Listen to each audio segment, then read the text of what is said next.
Assalamualaikum warahmatullahi wabarakatuh. Selamat datang, selamat berjumpa kembali di channel pembelajaran yang akan membahas materi tentang pendidikan Pancasila dan kewarganegaraan. Sekolah Penggerak Merdeka Belajar mewujudkan pelajar Pancasila.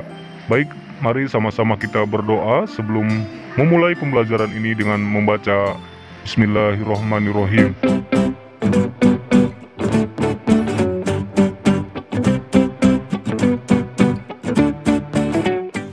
Baiklah para peserta didik, di sini terdapat peta konsep menghargai lingkungan dan budaya lokal. Ya, ada 5 sub pokok bahasan yang terdapat di dalam materi bab kelima ini. Mari perhatikan para peserta didik untuk mempelajari materi ini. Yang diharapkan capaian pembelajarannya di sini kalian mampu menjelaskan, kemudian mengapresiasi dan berpartisipasi, serta peserta didik juga harus mampu berperilaku menghargai lingkungan dan budaya lokal. Ini capaian pembelajarannya. Setiap daerah memiliki kelebihan masing-masing, baik secara alam maupun budaya. Sebagai bagian dari keragaman budaya Indonesia, semuanya menarik dan sangat baik untuk dipelajari, dihargai, dan bahkan dikembangkan. Hal tersebut juga dapat kita lakukan, ya, terutama dalam lingkungan sekitar kita. Nah, dalam lingkungan sekitar kita ini mencangkup 3 hal yang harus kita ketahui. Ada lingkungan fisik, flora dan fauna, serta di lingkungan sosial. Ya, kalian perhatikan di sini terdapat sebuah gambar bagaimana flora dan fauna beradaptasi dengan kondisi lingkungan padat. Ya, seperti hewan, tumbuhan, bagaimana caranya flora dan fauna ini bisa berkembang dan beradaptasi di lingkungan padat seperti yang kita tempati sekarang. Dalam lingkungan juga dapat mempengaruhi bagaimana perilaku masyarakatnya. Masyarakat di suatu wilayah mampu memiliki budaya dan perilaku yang berbeda. Contohnya di lingkungan fisik seperti kawasan pesisir di sini. Kira-kira apa yang bisa dimanfaatkan dari lingkungan seperti ini? Kawasan pesisir. Jika kita berada di lingkungan pesisir, apa yang harus kita manfaatkan di lingkungan tersebut? Lalu ada juga di kawasan dataran rendah. Apa sih yang bisa dimanfaatkan dari lingkungan ini? Ya, seperti dataran rendah yang berada di lingkungan sekitar kita. Ya, banyak sekali yang mampu dimanfaatkan. Kemudian kawasan dataran tinggi juga ada. Ya, di sini terdapat contoh di Gunung Bromo, ya, lingkungan fisiknya masyarakat Tengger. Ya, di sini datarannya tinggi, ya. Otomatis banyak hal yang bisa dilakukan oleh masyarakat setempat. Ada juga yang seperti air terjun di sini. Banyak sekali manfaat yang bisa dilakukan. Nah, kira-kira apa saja yang bisa dimanfaatkan dari lingkungan seperti ini? Ya, tentu saja banyak, ya. Karena manfaat dari lingkungan tersebut itu bisa mendatangkan berbagai manfaat, ya, khususnya bagi wisatawan lokal maupun wisatawan mancanegara, ya, seperti di Pulau Belitung, di Provinsi Bangka Belitung, ya. Kemudian yang kedua, di sini juga ada flora dan faunanya. Ya, kita perhatikan di sini sebuah kupu-kupu. Nah, di sini terdapat di daerah yang berada di Sulawesi, ada beberapa masyarakat yang membudidayakan kupu-kupu. Ya. Lalu ada juga di Jogja. Di sini terdapat gua cemara, ya. Daun-daun pohon cemara laut membentuk lorong semacam gua. Nah, di sini masyarakat atau pengunjung, ya, bisa bersuap foto, ya, sesuai dengan keinginannya. Lalu ada juga di Bali. Nah, di Bali terdapat beberapa fauna, ya, atau hewan yang ada di sini, contohnya seperti jalak putih. Lalu ada juga di sini khas Mataram, yaitu ikan pesut. Dan masih banyak hewan-hewan yang ada yang perlu dilestarikan, flora dan fauna khas masing-masing daerah. Pastinya di setiap daerah banyak flora dan fauna yang bisa ditingkatkan, ya, sesuai dengan daya tarik lingkungan kita masing-masing. Masyarakat yang membudidayakan kupu-kupu. Spesiesnya ini apakah langka atau seperti apa? Tidak langka, cuma mungkin Perlakuan. bukan pengetahuan tentang spesies ini yang masih kurang. Soalnya dia jarang kelihatan, soalnya dia malam terbangnya ya. Orang biasa bilang kupu-kupu malam. Ini ada saya mau siapkan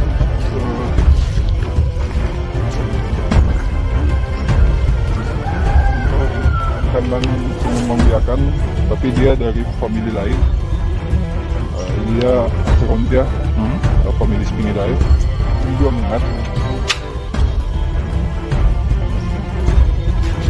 Di sini kita siapkan hostplannya, karena sebagian ngengat itu dia tidak akan mengeluarkan telur jika tidak disiapkan tanaman inangnya. Oh, ini pohon inang. Nah, ini tanaman inangnya. Ya, dia harus ada tanaman inang baru telurnya mau dia kasih keluar. Jadi seperti apa ya? Contoh telurnya. Kecil sekali telurnya. Nah, ini kita mencari telur. Telur apa namanya, Ras? Acerontia. Acerontia. Endemik juga. Tidak endemik, tetapi spesies ini ada 3 spesies di dunia. Di Sulawesi kita punya 2 spesies diantaranya. Satu lagi? Satu lagi itu ada di bagian Asia yang lain. Oh. Apa tadi namanya? Acerontia. Acerontia. Ya, itu masih ada imagonya kayaknya ini. Induknya, tapi ini sudah tua, sudah sangat lemah kondisinya. Ini dia ada mimik skull, skeleton, ya, model tengkorak di kepalanya, jadi agak sedikit unik. Nah, ini kita kembangkan untuk jadi bahan awetan. Itu punya pasaran yang bagus di Eropa dan sekitarnya. Cara menjualnya gimana, Ras? Ya? Bisa dijelaskan seperti apa cara menjualnya? Cara menjualnya kita kembangkan dulu. Setelah ada pengembangan, kita awetkan sebagian, dan sebagian lainnya kita kembangkan lagi untuk pelepasan kembali ke alam liar agar populasinya bisa terjaga. Nah, ini sepanjang musim ada terus dia. Sepanjang musim ada. Sepanjang musim dia. Cara menjualnya seperti apa? Per satu ekor seperti itu atau seperti apa? Biasanya saya jual ke pedagang di Eropa, itu dia jualnya bohongan biasanya. Sampai dia bukan stoknya berapapun, selama ini saya belum pernah bisa mencukupi permintaan. Oke. Sudah kumpul, tapi kalau larvanya ada. Dia sudah tahap larva. Ini dia menetaskan telurnya hanya di pohon ini. Iya. Di pohon inang ini. Iya. Nah, bagaimana para peserta didik setelah melihat tayangan budidaya kupu-kupu tersebut? Apakah ada ide cemerlang untuk kalian? Lalu yang ketiga, kita akan membahas lingkungan sosial. Di sini ada gambar contoh di mana tradisi kira budaya yang dilakukan di desa yang ada di Gunung Kidul. Lalu menurut Surjono, ada beberapa ciri mengenai masyarakat desa yang membedakan. Ya, di sini yang pertama ada hubungan erat. Masyarakat desa punya hubungan kekerabatan yang erat dan dapat penduduknya ini biasanya berasal dari keturunan yang sama. Nah, kemudian yang B, agrikultur. Ya, agrikultur di sini penduduk desa biasa mengandalkan hidup dari agrikultur. Ada yang menggarap sawah, ada yang berkebun, ternak hingga melaut, dan masih banyak warga desa yang bekerja sebagai buruh tani, ya, untuk mengelola sawahnya yang dimilikinya. Kemudian yang C, ada tradisional. Nah, di sini ada bertani dan pekerjaan lainnya masih dilakukan dengan tradisional. Dan ini menyebabkan banyak desa yang hanya mampu memenuhi kebutuhannya sendiri atau sering disebut substansi farming. Selanjutnya di sini ada adat dan tradisi. Nah, senior atau ketua desa memegang peranan penting dalam masyarakat. Mereka selalu diminta saran dan pendapatnya terkait masalah di desa, khususnya masalah pelik.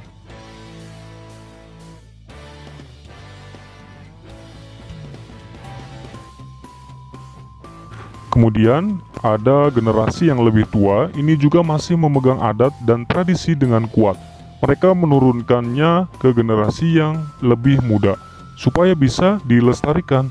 Nah, seperti halnya pada gambar yang terdapat di layar, ya. Di sini banyak alat musik tradisional yang bisa digunakan untuk bagi masyarakat. Kemudian ada juga tradisi budaya Malean, ya, sampai mengejar sapi.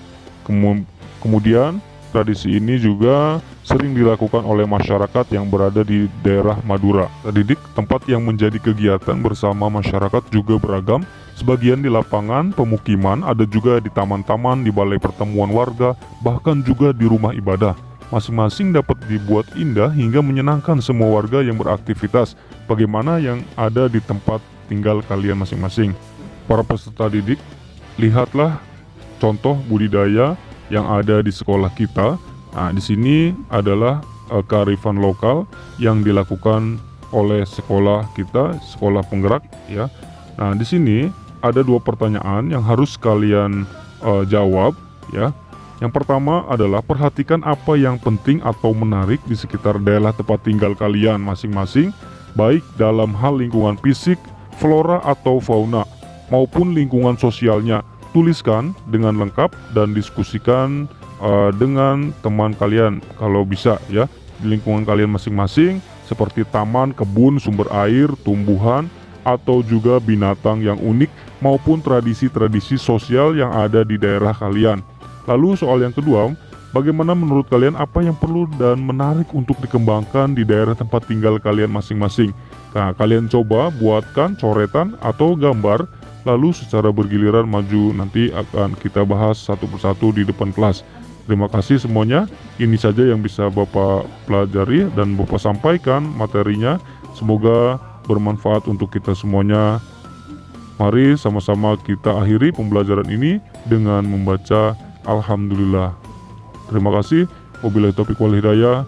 Wassalamualaikum warahmatullahi wabarakatuh.